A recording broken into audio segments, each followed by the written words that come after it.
કરમસદ આણંદ મહાનગરપાલિકા દ્વારા બાકી વેરો ન ભરનાર મિલકતધારકો સામે કડક કાર્યવાહી હાથ ધરવામાં આવી છે. કમિશનરના માર્ગદર્શન હેઠળ ટેક્સ વિભાગની રિકવરી ટીમે વિશેષ ઝુંબેશ ચલાવી વિદ્યાનગર રોડ વિસ્તારમાં ચકાસણી કરી હતી. આ કામગીરી દરમિયાન આણંદ વિદ્યાનગર રોડ પર આવેલ નારાયણ એમ્પાયર ખાતે બાકી વેરો ન ભરનાર 3 દુકાનોને સીલ કરવામાં આવી હતી.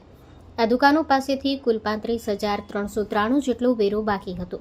ઉપરાંત અન્ય મિલકત ધારકો પાસેથી ઝુંબેશ દરમિયાન ₹2,32,594નો બાકી વેરો વસૂલ કરવામાં આવ્યો હતો. મહાનગરપાલિકાના ટેક્સ વિભાગે બાકીદારોને કડક ચેતવણી આપી છે કે બાકી વેરો તાત્કાલિક ભરપાઈ કરવામાં નહીં આવે તો નિયમ મુજબ વધુ કડક પગલાં લેવામાં આવશે. અધિકારીઓએ જણાવ્યું હતું કે બાકી વેરાની વસૂલાત માટેની આ ઝુંબેશ આગામી દિવસોમાં પણ સતત ચાલુ રહેશે. Story report by Nanda Bhanushali, Ahmedabad.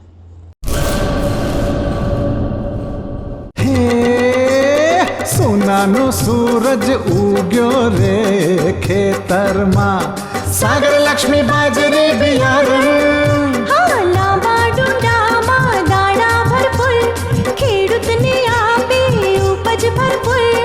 સાગર લક્ષ્મી બાજરી બિયારણ.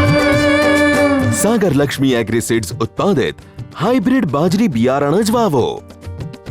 લક્ષ્મીનો સાગર એટલે સાગર લક્ષ્મી.